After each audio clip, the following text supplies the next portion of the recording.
तृतीय स्कंद 8वां अध्याय। प्रसंग है विदुर मैत्रेय संवाद।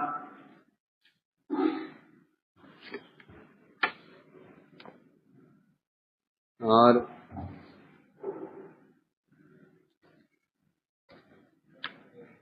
इसमें कल बताया जा रहा था, परसों श्रवण किया हमने। क्या श्रवण किया? भगवान के नाभि कमल से जल, प्रलयकालीन जल से एक कमल पुष्प निकला। वो कमल कहां से निकला? भगवान के अंदर से निकला। कमल क्या था? कमल क्या था? आज कितने नहीं थे आप ना?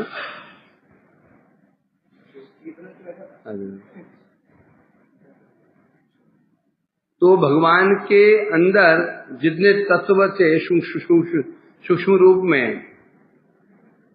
14 भुवन, तो 14 लोग थे भगवान के अंदर ही थे। वो प्रलय काल में भी 14 लोग नष्ट नहीं होते हैं, सूक्ष्म रूप में विराजमान रहते हैं।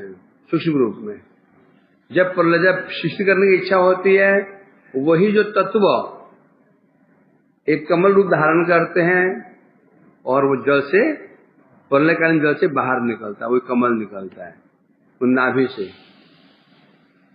और उस पर ही ब्रह्मा जी का आविर्भाव होता है। और स्वयं भगवान फिर उस कमल के अंदर अधिष्ठित हो जाते हैं। वो कमल ही है ब्रह्मांड सदृश।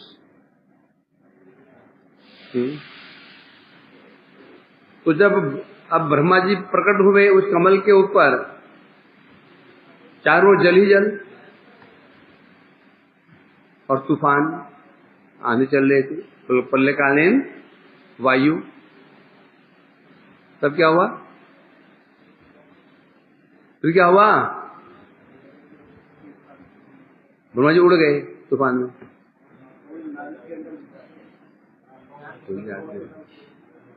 ब्रह्मा जी तब विचार करने लगे, मैं कौन हूं? ये कमल कौन है? कमल क्या है? कहां से निकला है? और मैं कौन हूं? समझ नहीं पाए। कमल को खोजने के लिए कमल विचार किए, तो निश्चित है जब कमल जल से निकला है, कमल का एक आधार तो होगा। उस आधार, उसको खोजने के लिए कमल के नाल में घुस गए। तो इतने बड़े ब्रह्मा जी छोटे कमल नालों कैसे घुस जाएंगे? ये इनसे पूछो, क्या घुस जाएंगे? बताएंगे हमको प्रेमदास जी कैसे घुसते हैं? अच्छा,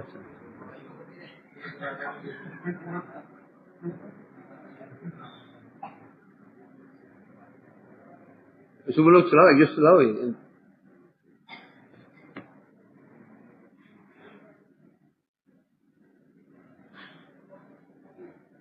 हाँ, तो ब्रह्मा जी उसमें प्रवेश कर गए और उसको अंत खोजते रहे, और भगवान नाभि कमल तक पहुंच गए थे, परंतु कुछ देख ना पाए। वापस आए, फिर आकर के उस कमल में बैठ गए।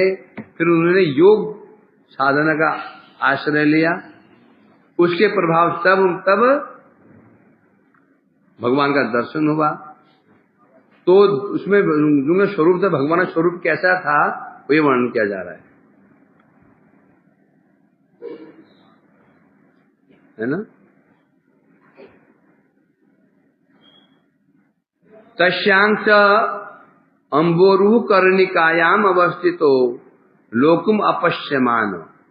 जब कमल के ऊपर ब्रह्मा जी वापस आए, उस कमल के ऊपर उसी कर्णिका में बैठ गए, और बैठ करके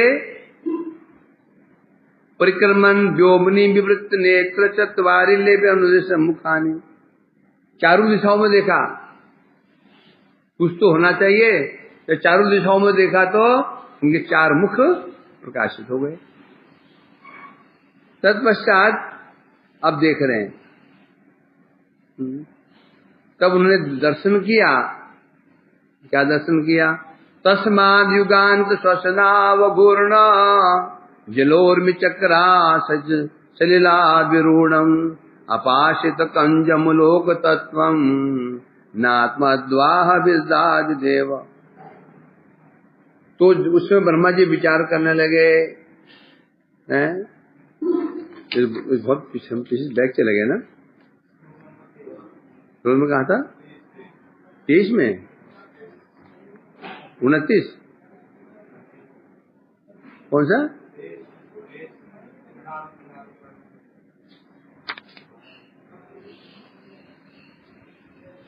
29 नहीं यार, 29 कहां से हो गया? नहीं 23 था, 23 चल रहा था। मृणाल गौरायत शेष भोग पर्यंक एकम पुरुषम शयानम फणातपत्रायुत मूर्ध रत्न द्युभिर अध्वातो युगांत। तो आया था ना। तो ब्रह्मा जी ने क्या देखा,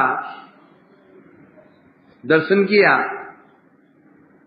उस जल के बीच में, उस पनेर का जल के बीच में एक स्वरूप को देखा, एक विग्रह का दर्शन किया। उनका स्वरूप कैसा था? मृणाल गौर, कमल की नाल जैसे गौर वर्ण की होती है, उसी प्रकार से भगवान का शरीर का वर्ण था, कांति थी। और क्या कर रहे थे वो? विस्तीर्ण शेषनाग शरीर रूप, और उसमें वो शयन कर रहे थे। कहाँ शयन कर रहे थे? शेषनाग के ऊपर। शेष, उसके ऊपर एक पुरुष खट्टाए कहां से शयन कर रहे?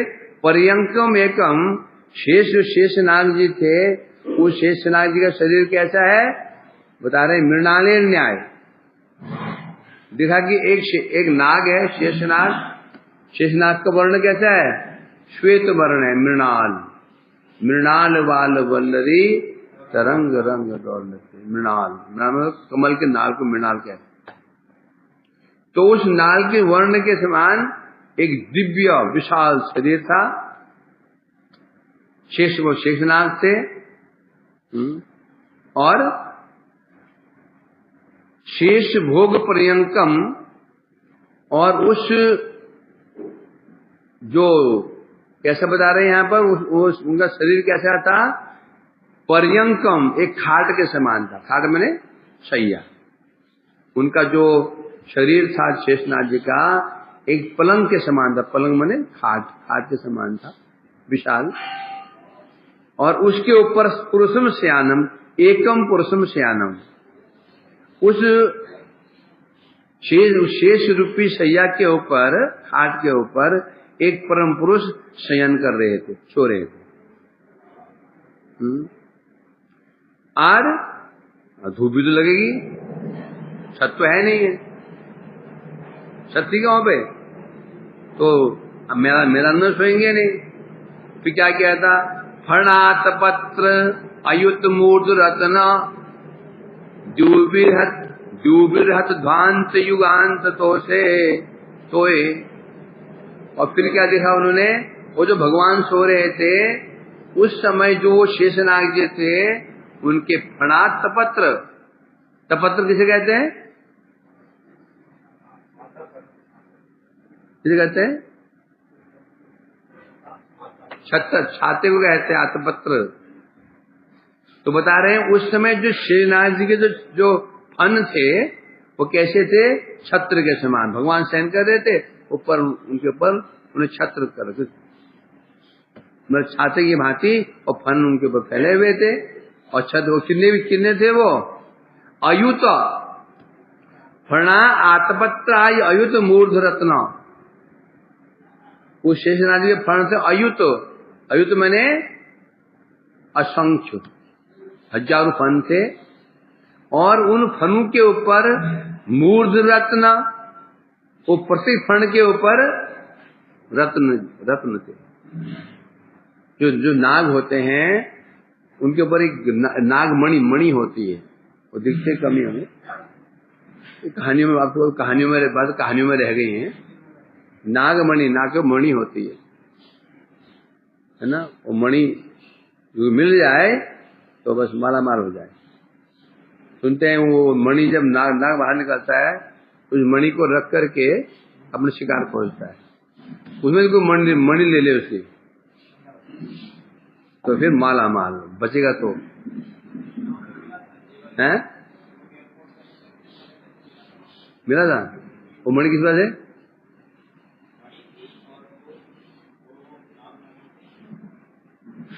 मणि क्या है? लेके चले गए। ये कोई कहानी नहीं है ऐसा। ये सृष्टि ना अद्भुत सृष्टि है, हमने देखा नहीं है, जो शास्त्रों में वर्णन है तो है। सांप नहीं, नाग होते हैं, एक विशेष कोटि के नाग होते हैं, उनके मस्तक पर रत्न होता है। तो यह कह रहे हैं उनके फणों के ऊपर, फण अयुत बने हजारों असंख्य फण थे, उन फणों के ऊपर रत्न विराजमान थे, मणि विराजमान थे, जिसके द्वारा उस मणियों की जो कांति थी, प्रकाश था, उसके द्वारा क्या हो रहा था, जो प्रलयकालीन जो जल था, वो जल कैसे हो रहा था? प्रकाशमान। प्रलय या सूर्य तो है नहीं है, अंधकार है, जली जल तो अंधकार था। कभी देखो ना, जब कभी काले काले मेघ आकाश में रहते हैं वर्षा के समय, और वर्षा होती दिन में भी ऐसा लगता है मानो अंधकार सा हो गया। ये तो सामान्य है। तो जब प्रलय होगी उस समय तो दिन में, बरसात में क्या है, सूर्य जो है बादल ने ढका हुआ है, उसमें सूर्य भी नहीं होगा, तो उसमें कैसे अवस्था होगी? अंधकार है। तो उस समय जो उनके फणों में जो मणियां थी, उन मणियां कैसी थी? हद ध्वांत मन क्या होता है? अंधकार। वो जो मणियां थी प्रलय काल के जो अंधकार का वो नाश कर रही थी। पूरा जो जल था प्रलय जल, वो प्रकाशमान हो रहा था। तो ऐसे एक पुरुष को शयन किए हुए देखा ब्रह्मा जी ने। कैसे देखा? जो ध्यानस्थ हुए, समाधि मोहन दर्शन किया कि प्रलयकालीन जल में एक दिव्य नाग है, विशाल। उस नाग का रंग कैसा है? बोलते हैं मृणाल के समान, कमल नाल के समान श्वेत वर्ण, श्वेत में कुछ पीली पीली आभा। और उस जो शेष नाग था, उसका शरीर मानो एक पलंग के समान था। पलंग जिसे कहते हैं जो सोते हो ना, ये तो याद होगा पलंग किसे कहते हैं।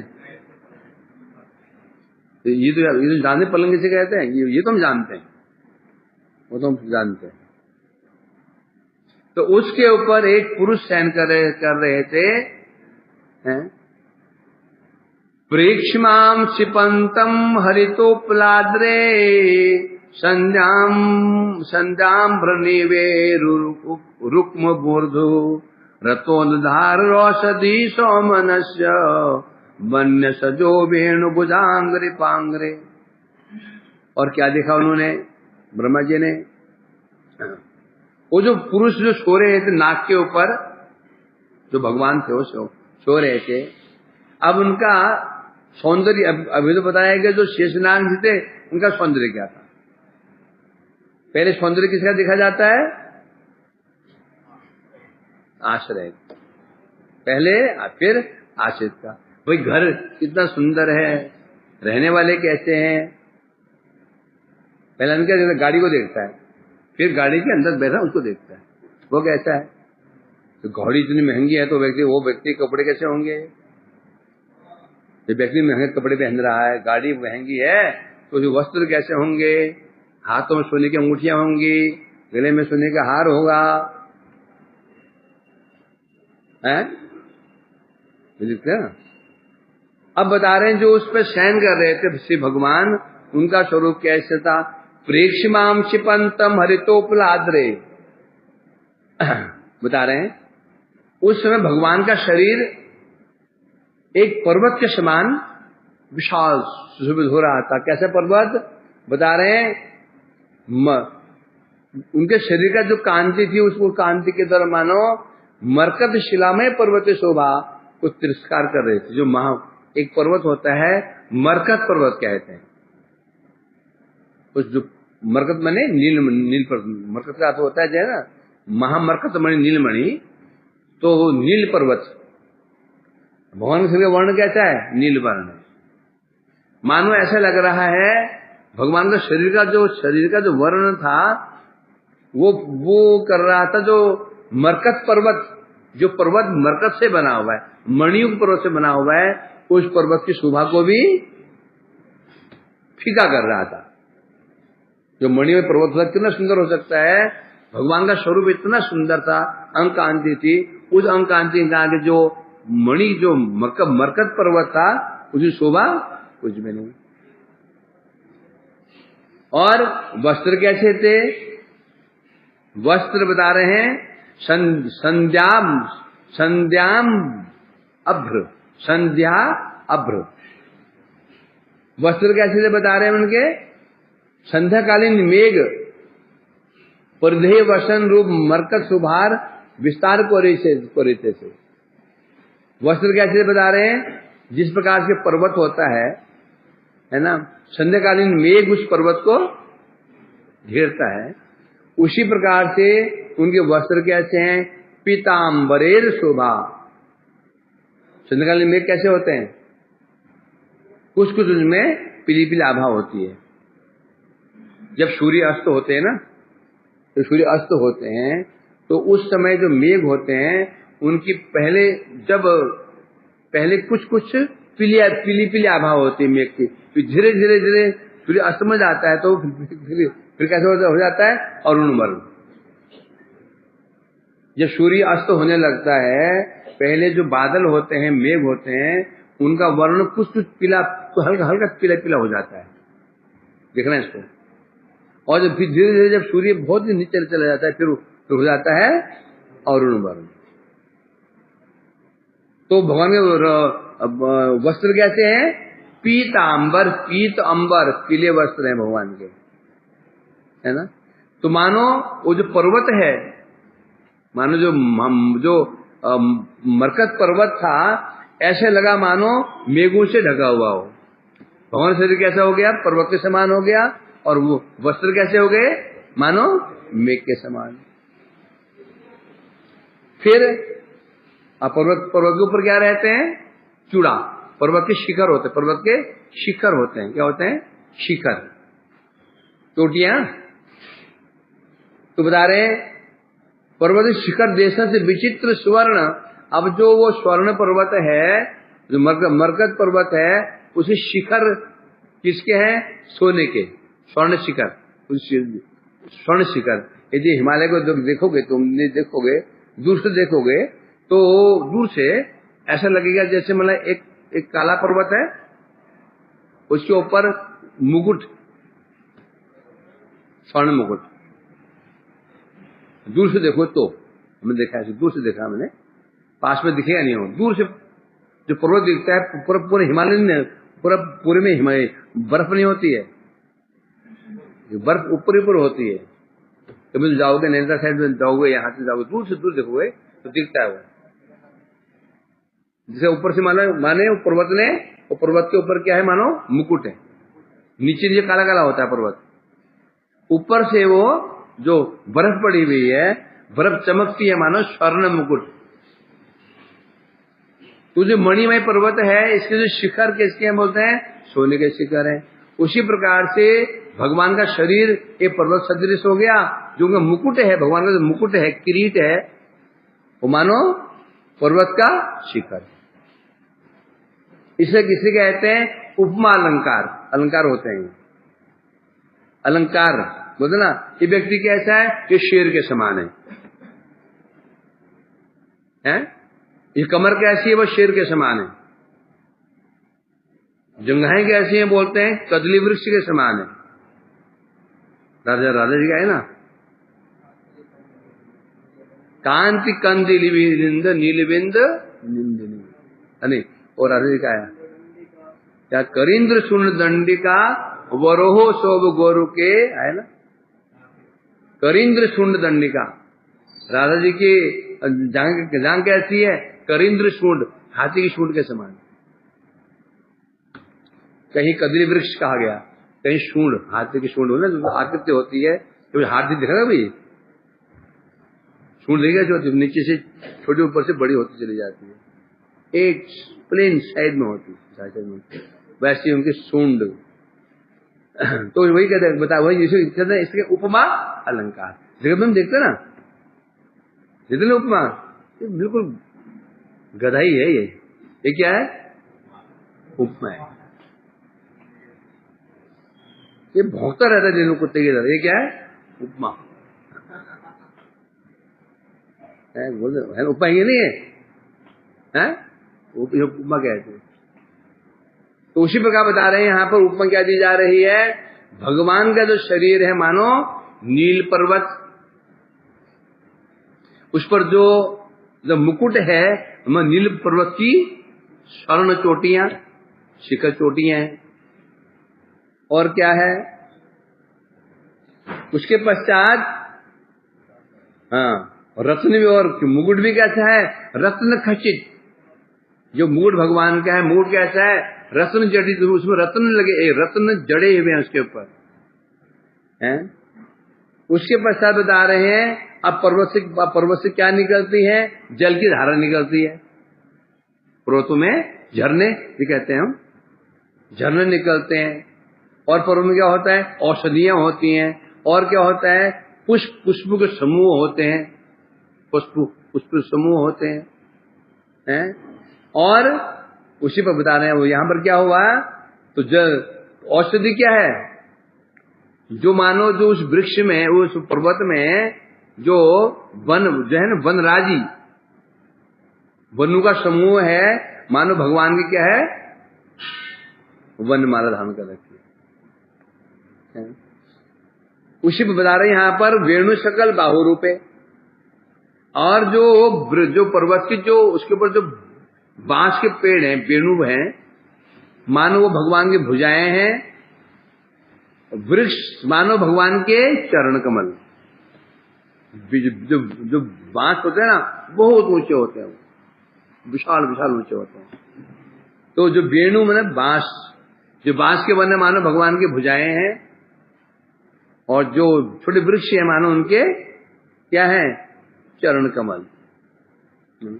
तो जिस प्रकार से पर्वत की शोभा होती है, पर्वत शोभा किससे होती है? उसके किससे होती है? उसके वर्ण से होती है, उसकी चोटियों से होती है, उसमें जो वन में जो पुष्प खिले हुए हैं, है ना, उस वन में जो पुष्प खिले हुए हैं, मानो उस पर्वत ने फूलों की माला धारण कर रखी है। जो बांस के लंबे पेड़ होते हैं, मानो वो क्या है? भुजाएं हैं। छोटे वृक्ष मानो क्या है? उनके चरण है। तो जलधारा दिया नहीं। औषधि, जो औषधियां हैं पर्वत में क्या निकलती हैं? औषधि, वृक्ष, औषधियां। ये सब बदल उनकी शोभा है। उसी पर भगवान के क्लियर नहीं रहता है।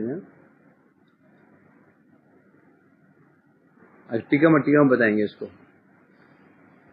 इस प्रकार से बता रहे हैं विराट रूप मूर्ति भगवान रत्न, मानो भगवान का शरीर क्या? विराट शरीर। हमने सुना ना पीछे हमने पढ़ा विराट स्वरूप। विराट स्वरूप क्या है? विराट स्वरूप कोई नित्य स्वरूप नहीं है, काल्पनिक स्वरूप है, कल्पना की गई है।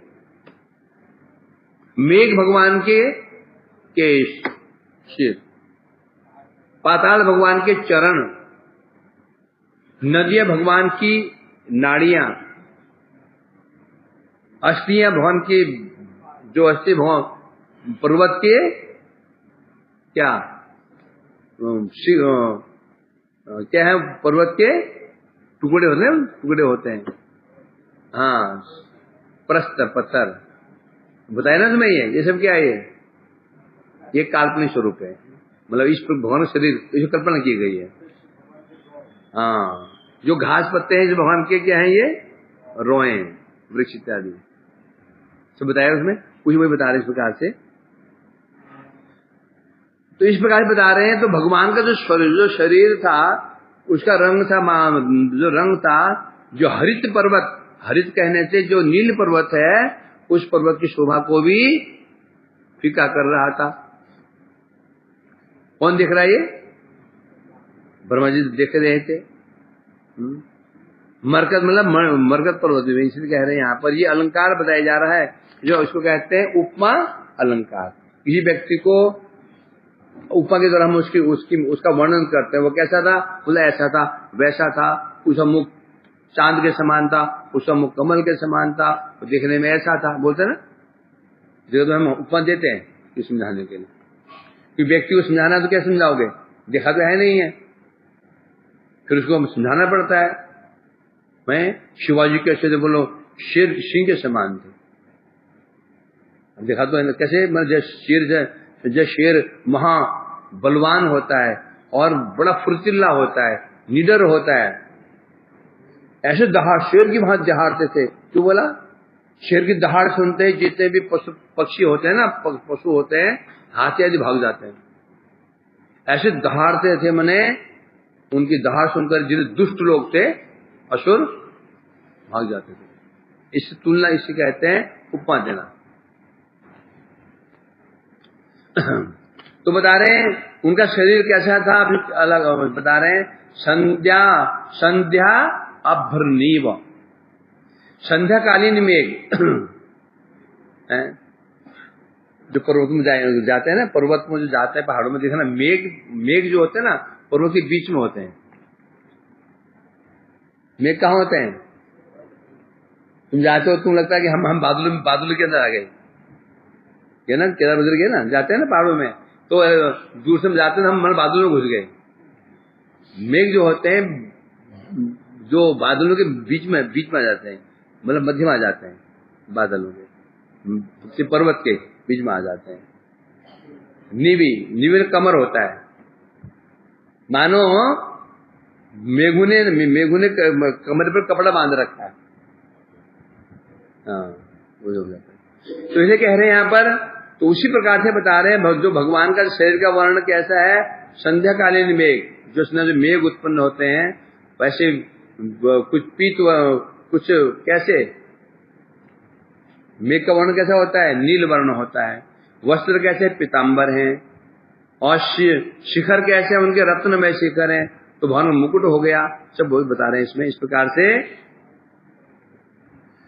आयाम तो विस्तरत स्वमान देहे न लोकत्रय संग्रहेण विच दिव्याभरणा शुका नाम हिताश्रय प्राय अपाशित वेश देहम। अब बता रहे हैं वो जो पुरुष थे भगवान, जो भगवान उस शेष नाग में शयन कर रहे थे, उनका शरीर कैसा था? दैर्घ्य विस्तारे अपरिच्छिन्न उनका शरीर था। लंबाई चौड़ाई, वो लंबाई चौड़ाई कितनी थी उसकी? शरीर लंबाई कितनी, जो चौड़ाई कितनी? भाई व्यक्ति होता है, लंबा कितना, मोटा कितना है, कमर कितनी है, छाती कितनी है, मापते हैं ना। उनका परिमाप क्या था? तब बता रहे हैं अपरिच्छिन्न था। क्या था? अपरिच्छिन्न। अपरिच्छिन्न किसे कहते हैं? अर्थात जिसको माप नहीं सकते हैं, अपरिच्छिन्न। अर्थात छिन्न होता है।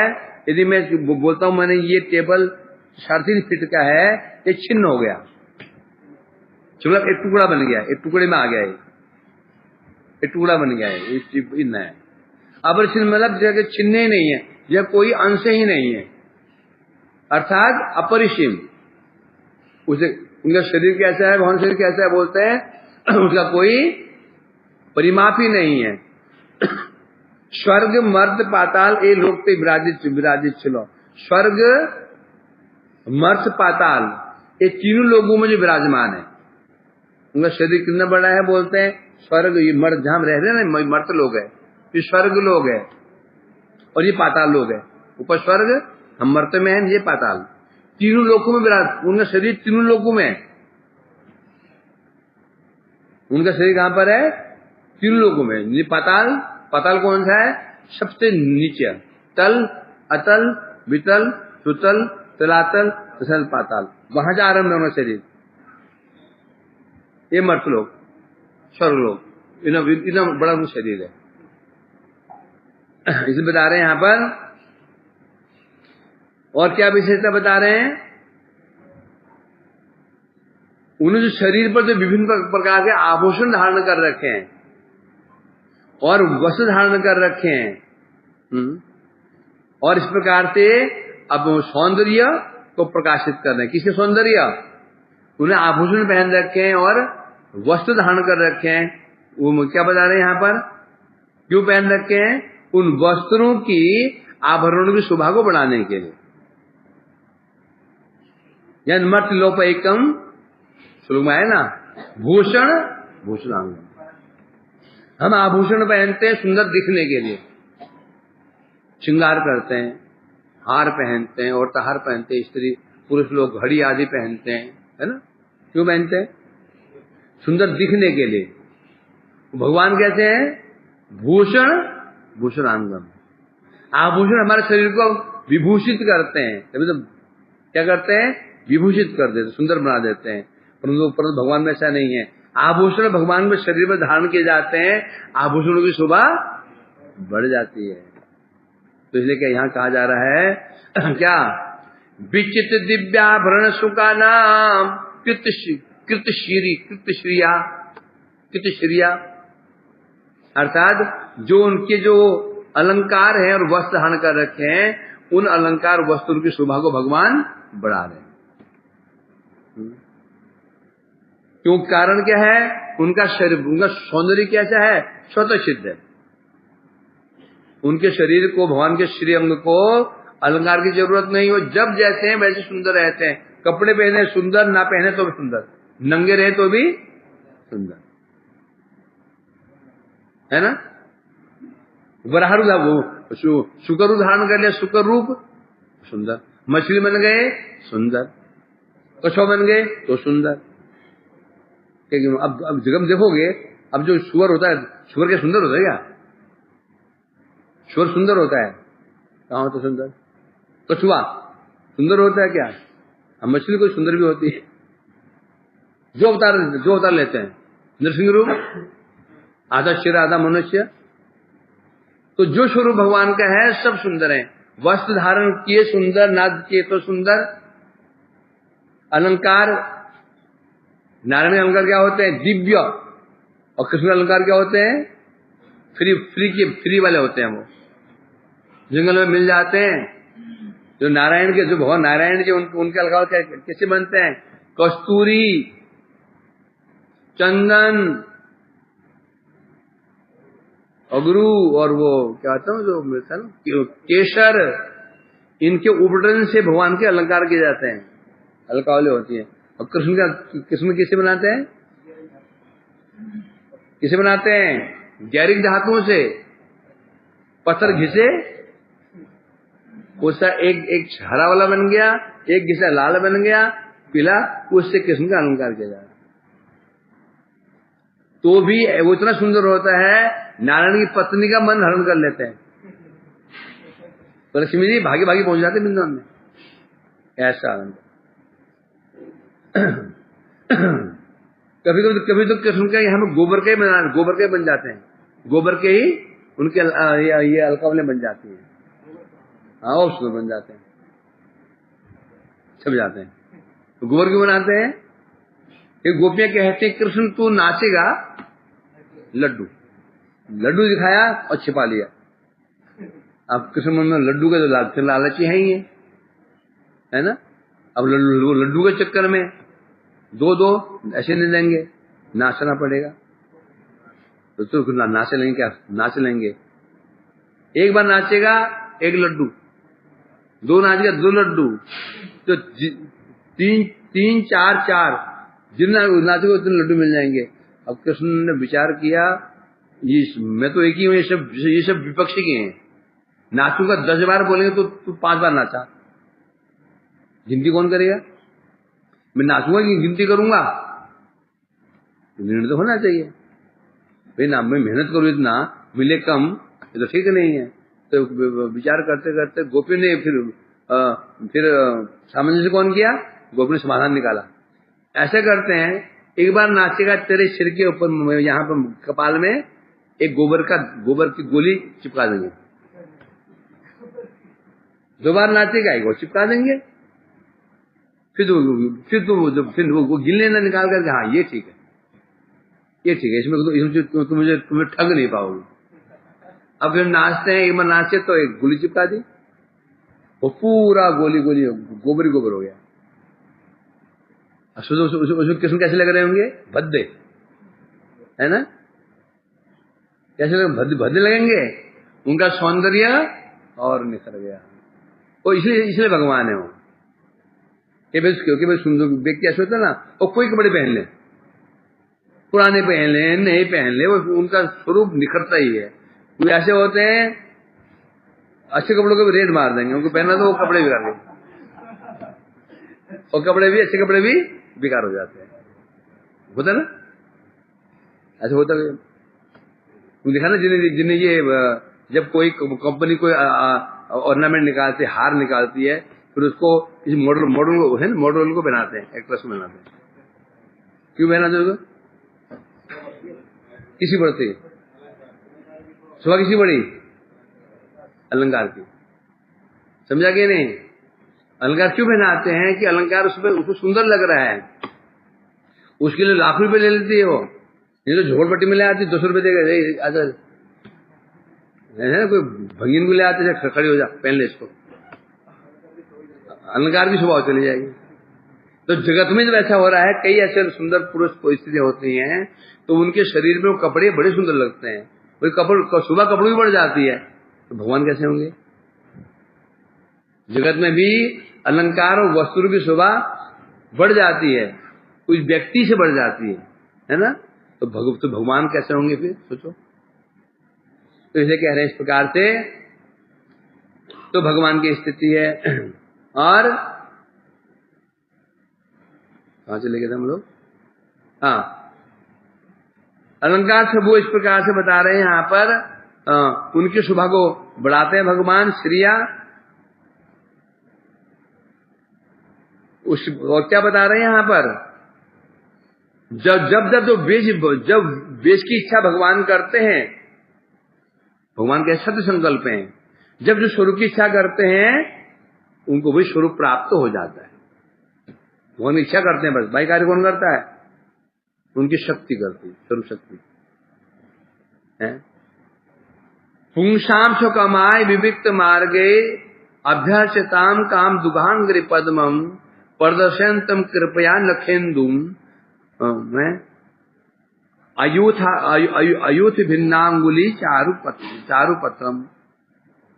अब यहां बता रहे हैं और क्या भगवान क्या करते हैं। और वो जो भगवान थे जो सो रहे थे उस शेष के ऊपर, क्या करते हैं? फल लाभार्थ विशुद्ध वेदोक्त मार्ग द्वारा अर्चनकारी पुरुषेर कामनाओं को पूरा करते हैं। वो क्या करते हैं? भगवान क्या करते हैं? जो व्यक्ति फल की इच्छा से, कोई कामना से भगवान का अर्चन करते हैं, कौन कैसे अर्चन करते हैं? वेदोक्त मार्ग द्वारा। वेदों में जो मार्ग बताया गया है उसके द्वारा जो उनका अर्चन करते हैं, तो भगवान क्या करते हैं? काम दूघ अर्थात कामनाओं को पूरा करते हैं। क्या हुआ तुमको? अंदर करिए, थोड़ा बाहर के 10 मिनट रुक लो। तो यहां आप बता रहे हैं, यहां पर कर क्या रहे हैं? वो बता रहे हैं उनका स्वरूप कैसा है, क्या करते हैं? जो व्यक्ति उनका भजन करते हैं, कैसे?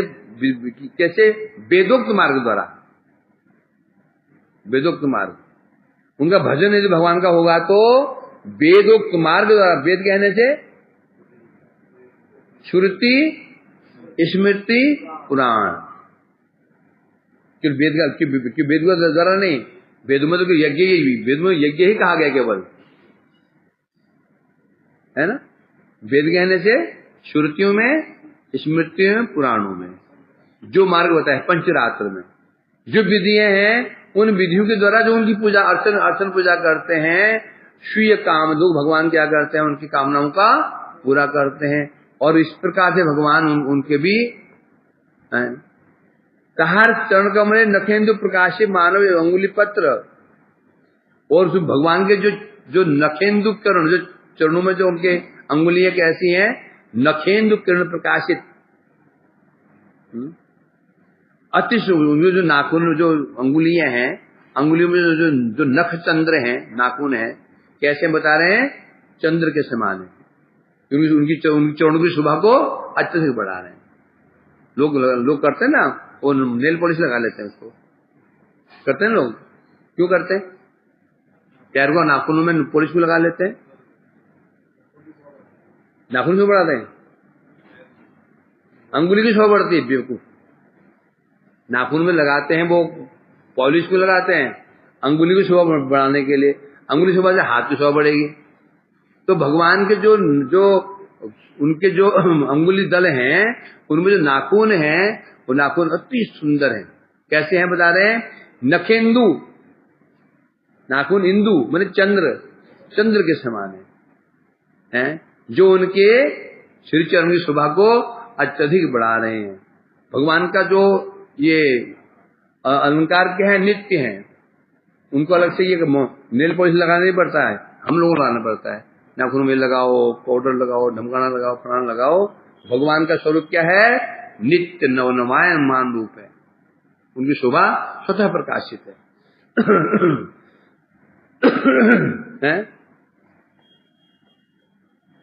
ठीक है, मैं कह रहे हैं स्वकामाय मतलब साधक गणेर निजी अभिलिप्त। स्वकामाय क्या होता है, जो भक्त भगवान का भजन कर रहा है, जो उसकी कामना है ना, उस कामना को उस कामना की प्राप्ति के लिए जो भगवान भजन कर रहा है, अथवा स्वशब्दे भगवानी काम, एक अर्थ है स्वकाम, जो भक्त अपनी कामनाओं को लेकर भजन कर रहा है। किसकी इच्छा है भोग मिल जाए, किसकी इच्छा है मुक्ति मिल जाए, किसकी इच्छा है भक्ति मिल जाए, भजन कर रहे ना, तभी इसकी इच्छा समान थोड़ी हो जाती है। भक्त भजन कर रहा है, हमें भक्ति मिल जाए, कर्मी व्यक्ति भक्ति कर रहा है, हमें भोग मिल जाए, ज्ञानी भक्ति कर रहा है, हमको मुक्ति मिल जाए, योगी भक्ति कर रहा है, हमें सिद्धि मिल जाए। कामनाएं होती हैं। यह है शोकामय का एक अर्थ और है। स्व शब्द का अर्थ है भगवान ही जिनकी कामना है।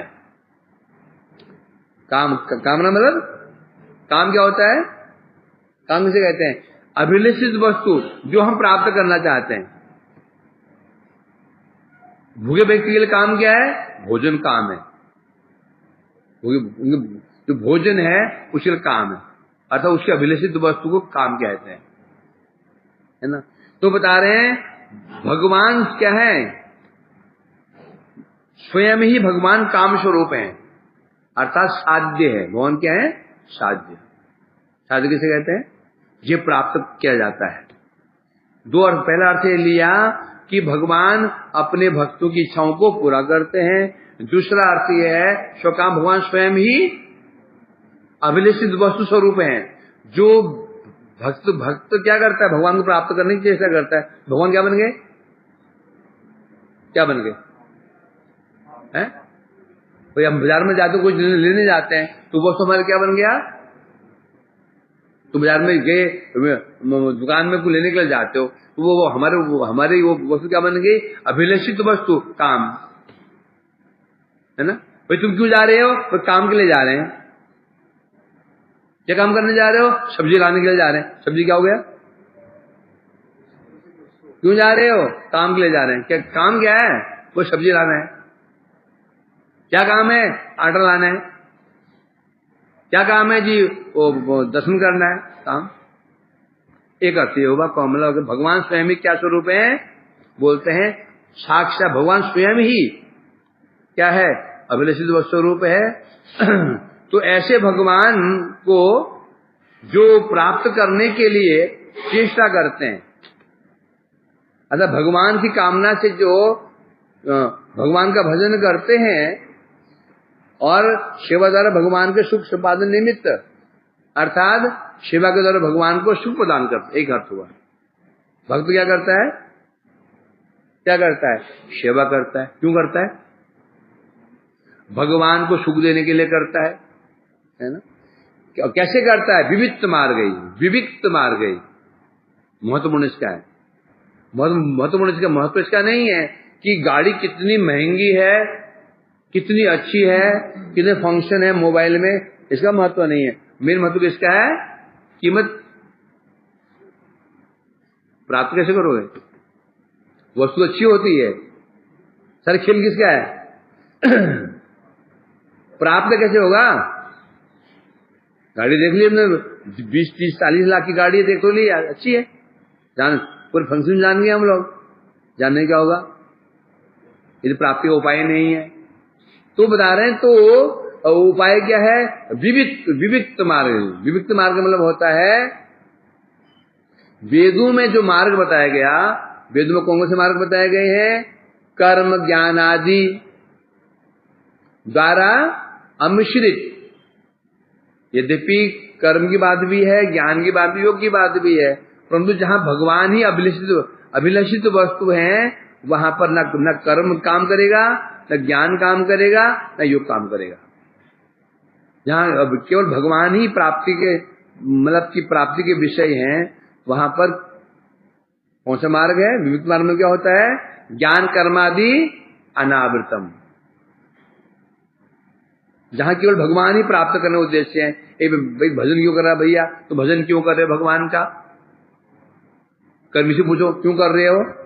भाई हमें तो भाई लड़की शादी नहीं हो रही है, लड़की शादी नहीं हो रही, घर में शांति आ रही, इसलिए कर रहे हैं। एक से तुम क्यों भजन कर रहे हो? भैया संसार में बहुत दुख है, मुक्ति मिल जाए। तुम्हें क्या चाहिए भैया? तो सिद्धि मिल जाए, आकाश में उड़ रहे, कुछ भी कहे तो हो जाए, पानी में चले जाएं, छोटे हो जाएं, बड़े हो जाएं। भाई तुम क्या चाहते हो? भैया हम तो केवल भगवान की संतुष्टि चाहते हैं, भगवान की सेवा चाहते हैं। ये जिसका ये विचार है, तो ये अभी कैसे प्राप्त होगा? तो बता रहे हैं यहाँ पर, विविक्त कहने से ज्ञान कर्म से अनावृत, जो अर्थात जो भक्ति, कौन सी भक्ति? जो ज्ञान और कर्म से अमिश्रित हो, उसमें ना तो ज्ञान मिला हुआ हो, ना कर्म मिला हो। ये हम जानते हैं क्या? अन्नाभिलाष ज्ञान कर्मादि अनावृतम, शुद्ध भक्ति, न ज्ञान का मिश्रण हो, न कर्म का मिश्रण हो। किसके लिए? जो केवल जिनकी कामना केवल भगवान है बस, क्योंकि भगवान को चाहते हैं बस। प्रश्न, भगवान क्यों चाहते हैं? भगवान क्यों चाहते हैं? भगवान को तो वो कर्मी भी चाह रहा है, भगवान को तो वो योगी भी चाह रहा है? भक्ति भी चाह रहा है। अंतर क्या है? क्या अंतर है? भक्त तो भगवान को यूं चाह रहा है कि भगवान की सेवा करके भगवान को खुश करेंगे, ये भक्ति की चाह है। और ज्ञानी योगी भगवान को क्यों प्राप्त करना चाहते हैं? अपना दास बनाने के लिए, उनसे अपना काम निकलवाने के लिए। समझा कि नहीं? कर्मी व्यक्ति भगवान सेवा नहीं कर रहा है, भगवान से अपनी सेवा ले रहा है। ज्ञानी व्यक्ति भक्ति नहीं कर रहा है, वो सेवा ले रहा है। योगी व्यक्ति भी सेवा ले रहा है। भगवान हमको मुक्ति दे दो, भगवान क्या बन गए? सेवक बन गए। हमें सिद्धि दे दो, क्या बन गए? सेवक बन गए। अब भक्त होता है। भगवान ने कहा तुम्हें क्या चाहिए? कुछ नहीं चाहिए। क्या चाहिए? आपकी सेवा चाहिए। और क्या चाहिए? सेवा चाहिए, बस। इसलिए कहते हैं, बता रहे हैं, यही विविक्त मार्ग है।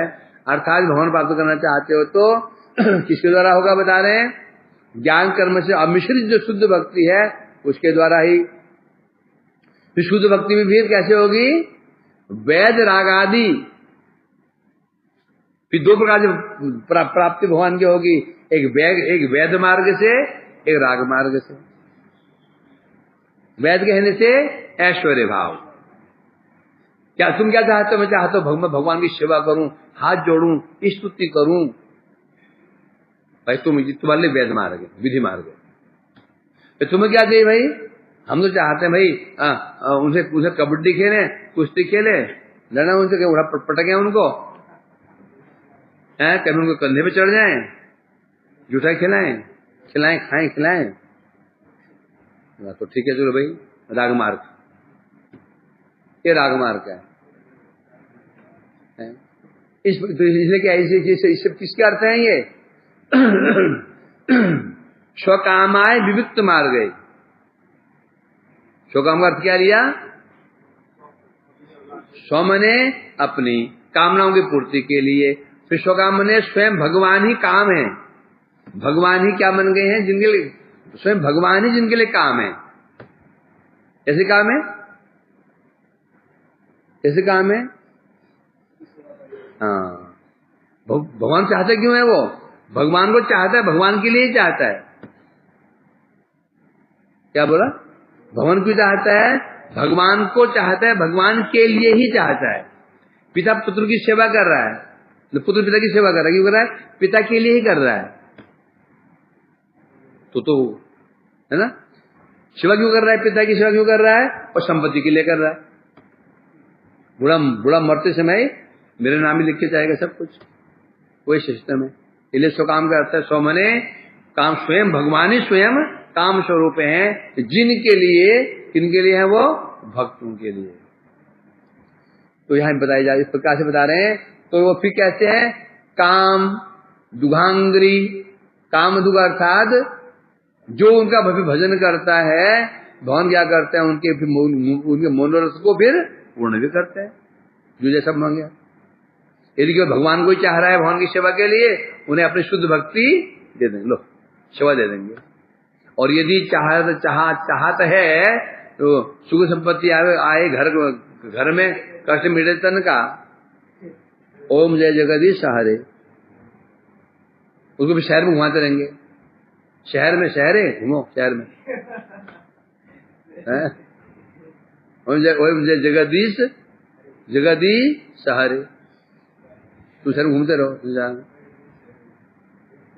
शहर में घूमते रहो और मजे मारते रहो। संसार क्या है? शहर है, विभिन्न प्रकार के बाजार सजे हुए, है ना।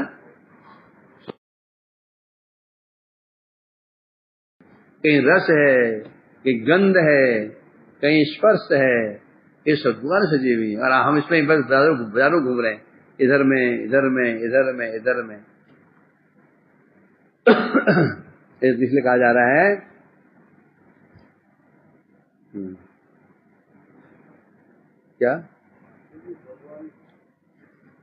क्या बोल रहा है?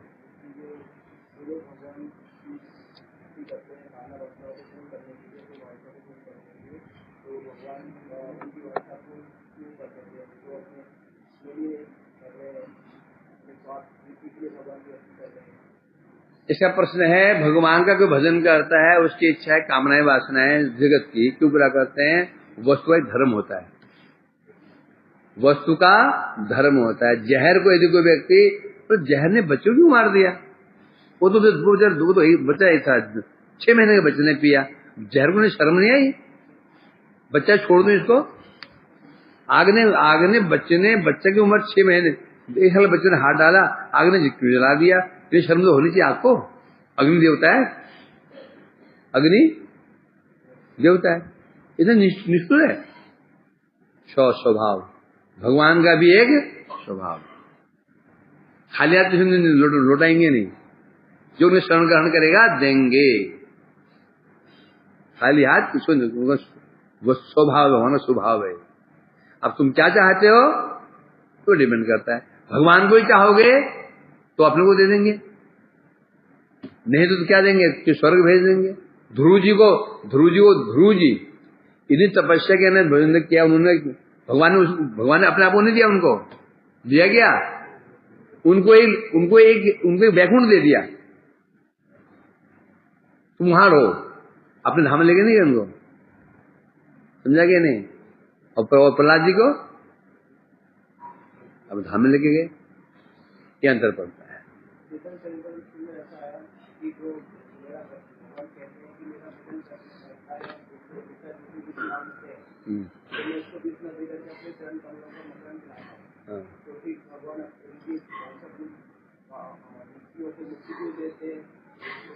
अब यह प्रश्न है कि भगवान ने कहा कि जो व्यक्ति होता है भजन में उसको अपना चरणामृत पिला करके उसके भुला देता हूं, सत्ता नहीं करेंगे ऐसा। कपटी है, एक सीधे साधा व्यक्ति है, दो व्यक्ति होते हैं। एक व्यक्ति सीधे साधा है, मुझे पता नहीं मुक्ति क्या होती, पता नहीं उसको। एक व्यक्ति मुक्ति क्या है पता ही नहीं है। कि हमें क्या है ना, हमें गृहस्थ वैष्णव में दीक्षा ले ले, वैष्णव कैसे कहते किसी को नहीं पता नहीं है, उन्हें पता ही नहीं वैष्णव किसे कहते हैं। मैं मायावादी आश्रम में गए, वही शास्त्र प्रणाम कर रहे हैं, हमको भी उन्हें पता ही नहीं वैष्णव कहते किसको है। ऐसे एक व्यक्ति फंस गया मायावाद में, भोला भाला है, मुझे पता नहीं, बेचारे को पता ही नहीं है, वो मुक्ति चाह रहा है, पता ही नहीं मुक्ति क्या कहते हैं, तो उसको कर देंगे। जो जिसने मान ही लिया है भगवान आकार ही नहीं है, उसको नहीं करेंगे, उसको नहीं करेंगे। अजामिल ने अपने बाप पुत्र को पुकारा नारायण, उसको तो मुक्ति हो गई। अब यदि कोई हम सोचे मैं बेटे का नाम नारायण रख लूं और मैं करूंगा, हमारा क्या होगा? नहीं होगा, वो समझे कि नहीं, हमारा अपराध बन जाएगा। कोई व्यक्ति एक व्यक्ति नास्तिक व्यक्ति है, नास्तिक व्यक्ति है, साधु को मजाक उड़ाने के लिए हरि बोल बोलता है, उसको उद्धार हो गया। अब यदि हमें मजाक करेंगे तो नाम के साथ में अपराध हो जाएगा। क्यों? उसी प्रकार से जो व्यक्ति उनका भजन कर रहा है, पता नहीं उसको, कोई पता ही नहीं है, तो भोग मांग रहा है, मुक्ति मांग रहा है, उसका तो प्रभु भुला देंगे। जो उसे प्रसिद्ध हो चुका है, उन्हें कपड़ता है, वो जानता है, उसे पता है भगवान क्या है, भक्तियां जानता है, जानते हुए भी वो क्या कर रहा है? मुक्ति चाह रहा है, तो वो है क्या? वो क्या है? वो कपटी है, उसको नहीं, उसको नहीं करेंगे, वहां के लिए नहीं है। चलो हो गया। आज क्या है?